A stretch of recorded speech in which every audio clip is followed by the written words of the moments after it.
Guys, welcome to this week's podcast episode. I'm really excited about today's guest, Matt Johnston, coming from Philadelphia.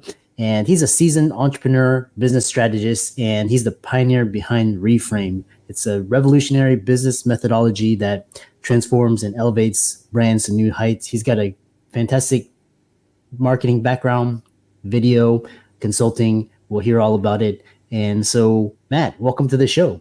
Thanks for having me, Chris.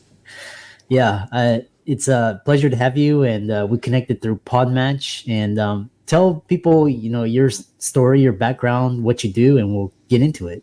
Ugh, I'm boring. I hate talking about myself. Let's talk about you, Chris. Yeah, I've had a lot of different lives. The sort of abridged version is I started in the arts. I'm 42 now. I spent my 20s in New York City directing plays. So I did that for like almost a decade because that was what I wanted to do. I wanted to direct theater. That was like my calling. I dropped myself in the middle of New York City and I tried to figure it out. So it was fun. It was a fun way to spend my 20s. So I did that. Eventually, I didn't want to live that life anymore. So I went back. I got a master's in journalism and I sort of started on this big journalism career. I produced TV news for a couple of years. And then I started sort of building a sort of online video expertise slowly because I moved out of TV. I was one of the first video producers at Business Insider, and then I eventually escalated to be news editor of Business Insider, and this is before y'all have heard of Business Insider, I'm sure. And we got bought while I was there, so it was much smaller. So I was there for a couple of years, sort of helped build Business Insider during that time. And then I was poached by New York Magazine. I built their video program from scratch, which was a lot of fun. And then Men's Health and Women's Health, I moved over there and I ran their video, sort of reimagined their teams. And then I had, for a couple of years, I went to Now This. They're the biggest Facebook video news publisher, and I built 3 lifestyle channels there.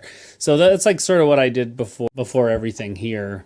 That's where a lot of ReFrame came from. ReFrame is essentially about transforming the way that your brand shows up through messaging to distinguish yourself through your competitors. And those years at Business Insider and like running these high volume organic editorial teams, I was essentially framing and reframing language constantly to optimize it for like maximum attention and clicks. And that's where it sort of started from. So the journalism background did that for me.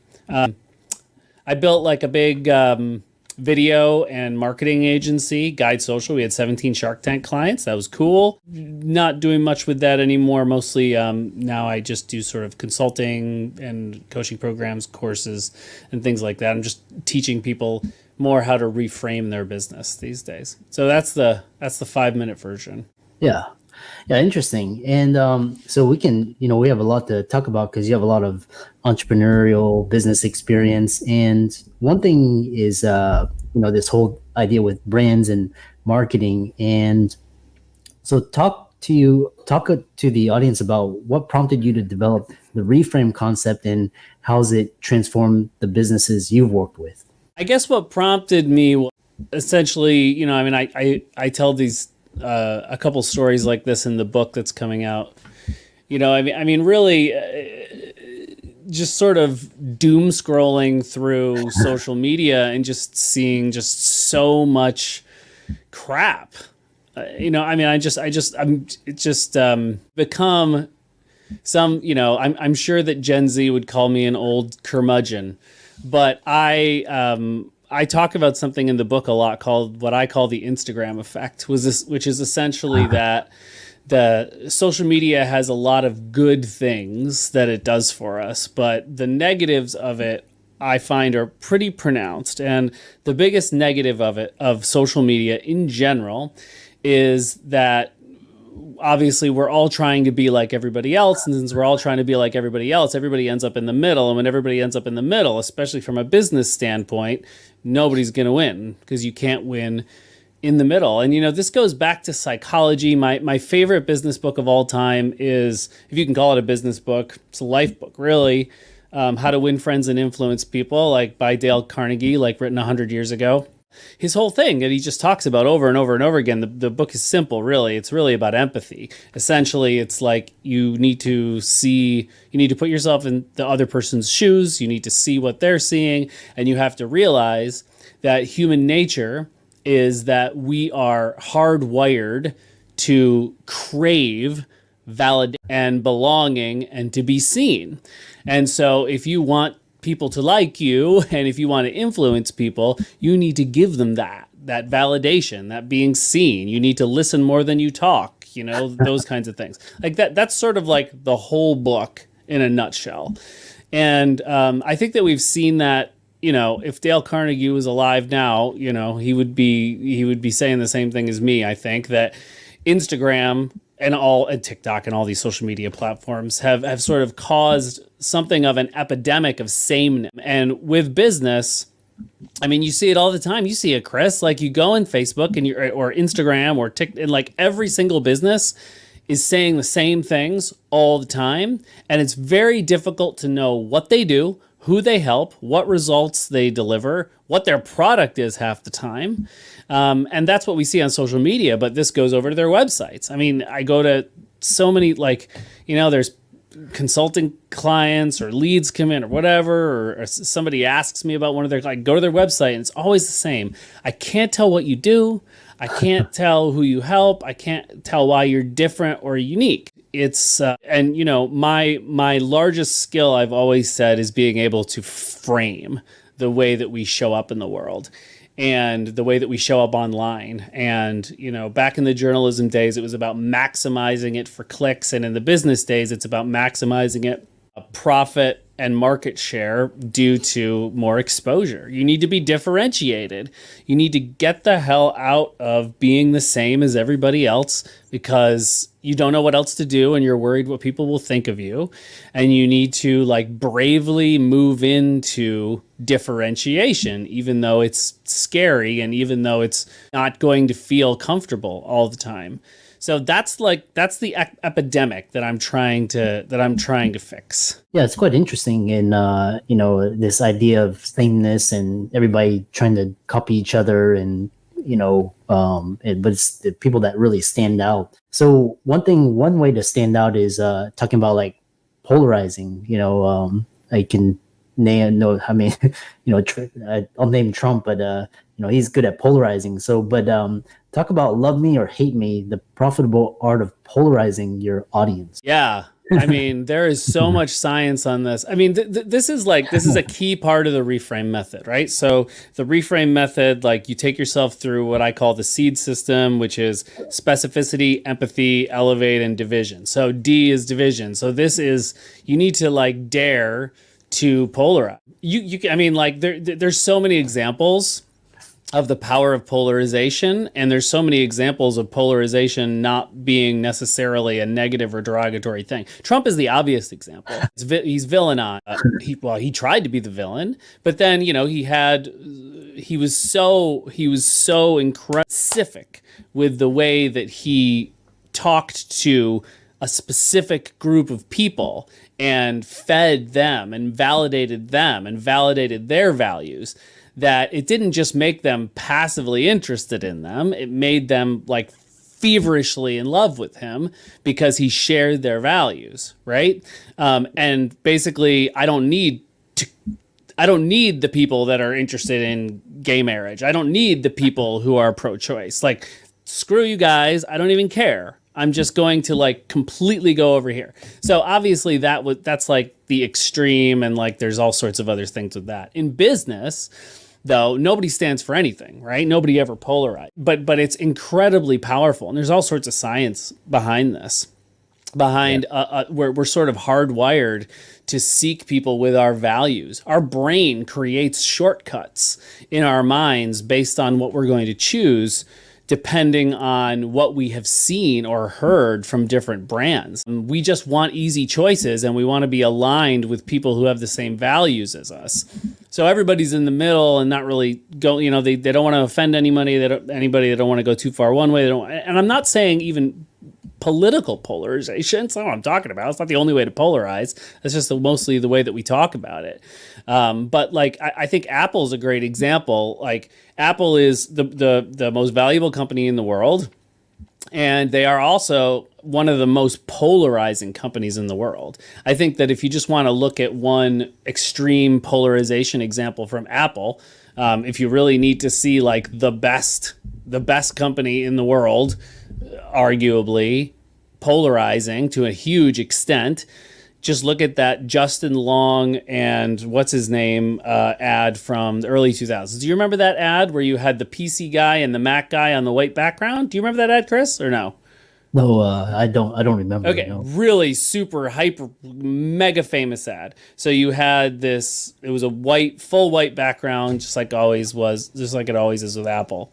And there were just two people there. It was the cool, chill guy, who was, smart, but like he was cool. And he was played by Justin Long, who got famous after that. And then somebody else, I don't remember what his name is, but he was like a stuffy, like overweight, like short glasses, like disheveled guy. So that he played the PC while Justin Long, cool guy, played the Mac. And it was all about them. They would have a conversation back and forth about a couple, like different things, short conversations where it was very clear that Mac was the cool option, where it doesn't need to be difficult. This can be easy, and then there was PC, which is like everything's complicated and it's disorganized and it's just old and out of touch, right? And they did 60 some odd of these commercials and it won tons of awards and it drove massive revenue for Apple. But it pissed people off like crazy. I mean, there are rabid PC owners across the world, obviously. Millions and millions and millions of people just want to own PCs, and they had Windows before. And obviously, Apple didn't have the market share at that time. Everybody had a PC back then. They didn't have a Mac. They were trying to break into that and become less niche. And if you just looked at threads and forums, incredibly polarizing. People hated Apple, hated them. And, you're going to say that we're stuffy. You're going to say that we're out of touch. You're going to say that we don't know what's going on. Screw you guys. And Apple was saying, okay, fine. You guys are never going to buy from us. You guys who want things to be difficult. You want to tinker with your computer. You want to like replace stuff, you're never going to be our people anyway. There's way more people out there who aspire to be like the cool, handsome 26-year-old dude, who just kind of like does his thing. Everything's, all this computer stuff it's easy. I'm just trying to live my life. And what Apple did was they basically drew a line in the sand and said, like, you choosing to be a PC owner or a Mac owner wasn't just what computer you bought, it was your identity. And they were saying, like, listen, you stuffy, out of touch people, like, you're not going to be Apple people. And you like cool people who want to be like attractive and, get girls or guys or whatever, and you want things to be easy, seamless, no frustration. You don't want to know what's going on inside. You just want it to work. Those will be our customers, right? So they were trying to draw a line in the sand and convert all the people in the middle who just used computers, but they weren't like hardcore enthusiasts, because obviously everybody was going to have a computer soon. And it was extremely polarizing. I mean, the internet wasn't around much in those days, but there were all sorts of there was all sorts of stuff. So, and that's just the beginning of it with Apple. Apple has been extremely polarizing throughout their entire history. Like their whole ethos, the whole way that they don't let you touch anything in the computer. They started like essentially like soldering everything in together so you couldn't make replacements on things. These things are incredibly controversial to people that know computers, and they don't care. They just don't care. They're just going to convert everybody else who just wants that same experience and wants to align with that identity. So you don't have to be Donald Trump and have these like political, emotional viewpoints to polarize people. You can just basically find the values that you can really push on, and don't be afraid to essentially rule people out, you know? Yeah, very fascinating. And once you, like, I love this idea. Once you find your tribe and you segment people out, you start to really shine and flourish.